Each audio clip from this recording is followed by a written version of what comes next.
नबूवत, कुरान, क़यामत, मेराज और मोजज़ात पर एतराज़। कुफ़ार मक्का को इन मसाइल पर जो मुआंदाना एतराज़ात थे, इस मौके पर जब पैगम्बर की हिजरत और कुफ़ार के लिए अज़ाब इलाही के नज़ूल का वक्त करीब आ रहा है, इनके जवाबात दिए जा रहे हैं कि अब भी इनकी तशफ़ी हो जाए तो ये बलाए आसमानी जो पैगम्बर के हिजरत करते ही इन पर नाजिल होना शुरू हो जाएगी, वो रुक जाए। وَإِذَا أَنْعَمْنَا عَلَى الْإِنْسَانِ أَعْرَضَ وَنَأَى بِجَانِبِهِ وَإِذَا مَسَّهُ الشَّرُّ كَانَ يَئُوسًا قُلْ كُلٌّ يَعْمَلُ عَلَى شَاكِلَتِهِ فَرَبُّكُمْ أَعْلَمُ بِمَنْ هُوَ أَهْدَى سَبِيلًا وَيَسْأَلُونَكَ عَنِ الرُّوحِ قُلِ الرُّوحُ مِنْ أَمْرِ رَبِّي وَمَا أُوتِيتُم مِّنَ الْعِلْمِ إِلَّا قَلِيلًا وَلَئِن شِئْنَا لَنَذْهَبَنَّ بِالَّذِي أَوْحَيْنَا إِلَيْكَ ثُمَّ لَا تَجِدُ لَكَ بِهِ عَلَيْنَا وَكِيلًا إِلَّا رَحْمَةً مِّن رَّبِّكَ إِنَّ فَضْلَهُ كَانَ عَلَيْكَ كَبِيرًا قُل لَّئِنِ اجْتَمَعَتِ الْإِنسُ وَالْجِنُّ عَلَىٰ أَن يَأْتُوا بِمِثْلِ هَٰذَا الْقُرْآنِ لا يأتون بمثله ولو كان بعضهم لبعض ظهيرا ولقد صرفنا للناس في هذا القرآن من كل مثل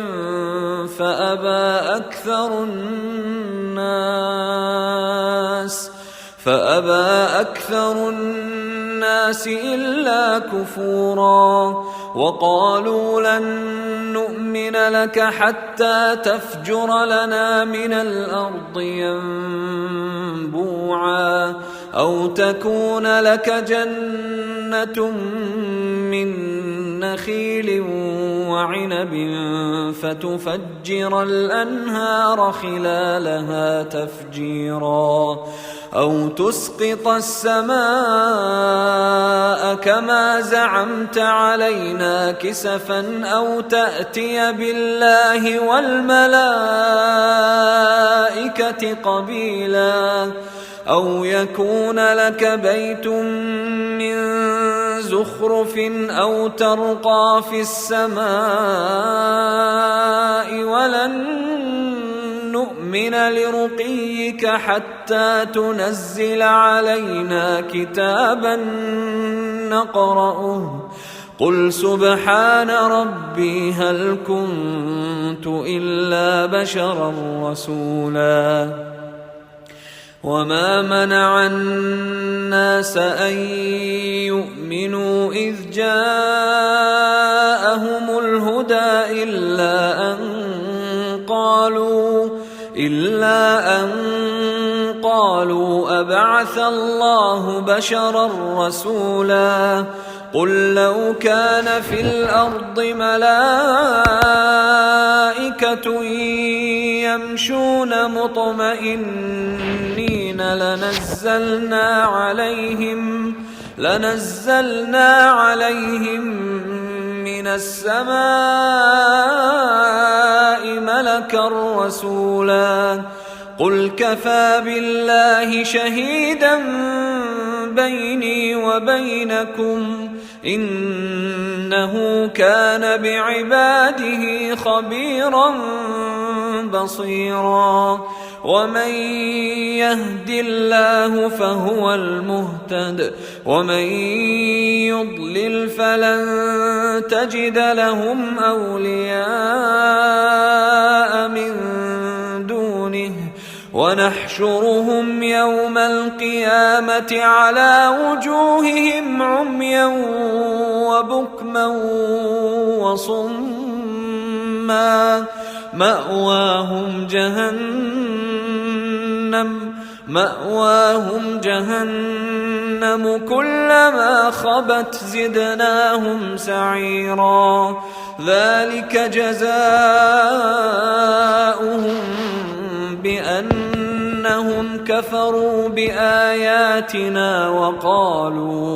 وقالوا أإذا كنا عظاما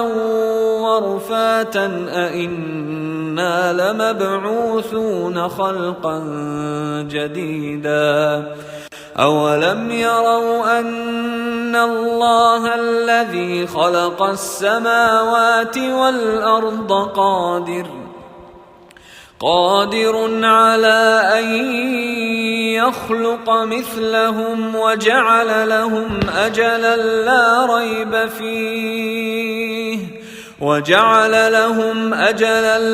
ريب فيه فأبى الظالمون إلا كفورا قل لو أنتم تملكون خزائن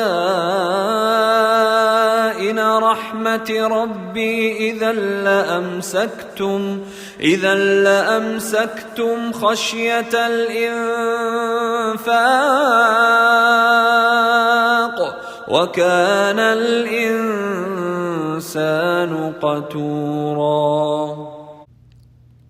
یہ کفار قریش اپنے مال اور دولت پر بھولے ہوئے ہیں۔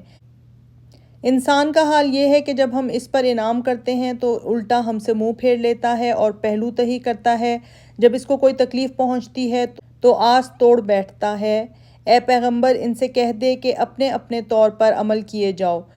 تمہارا پیغمبر ان کو خوب جانتا ہے جو زیادہ سیدھے راستے پر ہیں۔ وہ تم سے روح الامین کی جو قاصد وحی ہے حقیقت دریافت کرتے ہیں۔ کہہ دو کہ وہ میرے پروردگار کی ایک بات ہے اور تم کو علم نہیں دیا گیا ہے لیکن بہت تھوڑا۔ اسی وحی کے معجزائے صداقت کے لیے یہ بات کیا کم ہے کہ باوجود امی ہونے کے وہ لفظ بلفظ تم کو یاد ہے۔ اگر ہم چاہیں تو جو کچھ ہم نے تم پر وحی کی وہ سب تمہارے سینے سے لے جائیں، پھر تم کو اس لیے ہمارے مقابل کوئی حمایتی بھی نہ ملے گا، لیکن یہ تیرے پروردگار کی رحمت ہے کہ اس کا لفظ لفظ تم کو محفوظ ہے، بے شک اس کی تم پر بڑی مہربانی ہے۔ ان شک کرنے والوں سے کہہ دو کہ اگر تمام جن و انس بھی اکٹھے ہو کر چاہیں کہ اس قرآن کی طرح کا کوئی اور کلام بنا لائیں تو یہ ناممکن ہے، اگرچہ وہ ایک دوسرے کی پشتی پر کیوں نہ ہوں۔ باوجود یہ کہ ہم نے اس قرآن میں لوگوں کے سمجھنے کے لیے سبھی قسم کی مثالیں طرح طرح سے بدل کر بیان کی ہیں، مگر اکثر لوگ انکار کیے بدون نہ رہے۔ اور یہ کفار مکہ کہتے ہیں کہ ہم تو اس وقت تک تم پر ایمان نہ لائیں گے جب تک تم ہمارے لیے کوئی چشمہ نہ بہا دو یا کھجوروں اور انگوروں کا ایک باغ تمہارے لیے ہو جائے اور تم اس میں نہریں بہا دو، یا یہ کہ جیسا تم کہتے ہو کہ ہم ایمان نہ لائیں گے تو ہم پر آسمان ٹوٹ پڑے گا، تو ہم پر آسمان کے ٹکڑے لا گراؤ، یا خدا اور فرشتوں کو ہمارے سامنے کھڑا کر دو، یا یہ کہ تمہارے رہنے کے لیے ایک سونے کا گھر بن جائے، یا آسمان پر چڑھ جاؤ، اور ہاں تمہارے آسمان پر چڑھنے کو بھی اس وقت تک باور نہیں کریں گے جب تک وہاں سے ہم پر کوئی ایسی کتاب نہ اتار لاؤ جس کو ہم پڑھیں۔ کہہ دو اے پیغمبر سبحان اللہ، میں خدا کا ایک قاصد بندہ ہوں۔ ہدایت آ جانے کے بعد لوگوں کو اس کے قبول سے بجز اس کے کوئی امر مانے نہیں کہ وہ کہتے ہیں کہ خدا نے ایک بشر کو اپنا قاصد بنایا ہے۔ کہہ دو کہ اگر زمین پر فرشتے بستے ہوتے تو البتہ ہم آسمان سے کسی فرشتے ہی کو ان کے پاس قاصد بنا کر بھیجتے۔ کہہ دو کہ اب دلیلوں اور حجتوں کا وقت گزر گیا، اب میرے اور تمہارے درمیان فیصلے کے لیے خدا بس ہے۔ وہ اپنے بندوں کے حال کا دانا و بینا ہے، جس کو وہ راستہ دکھائے وہی راہ راست پر ہے، اور جس کو وہ گمراہ کرے تو اس کے سوا اس کا کوئی مددگار نہیں۔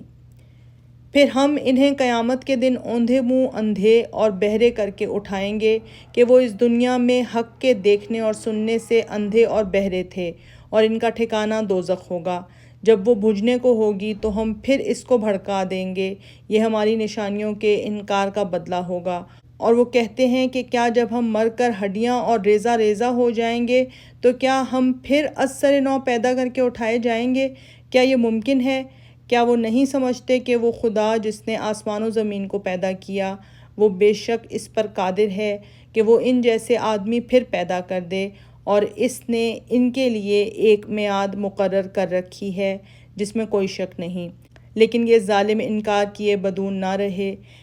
اے پیغمبر، یہ کفار مکہ اس حسد سے تم پر ایمان نہیں لائے کہ تم کو اور تمہارے خاندان کو یہ شرف کیوں عطا ہوا ہے۔ ان سے کہہ دو کہ اگر میرے اور میرے پروردگار کی رحمت کا خزانہ تمہارے قبضے میں ہوتا تو بے شک تم اس کے خرچ ہو جانے کے ڈر سے اس کو روک کے رہتے۔ سچ یہ ہے کہ انسان بڑا ہی تنگ دل ہے۔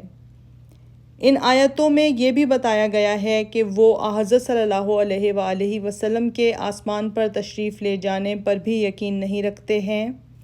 یعنی واقعہ معراج کو تسلیم نہیں کرتے، اور کہتے ہیں کہ اس واقعے کو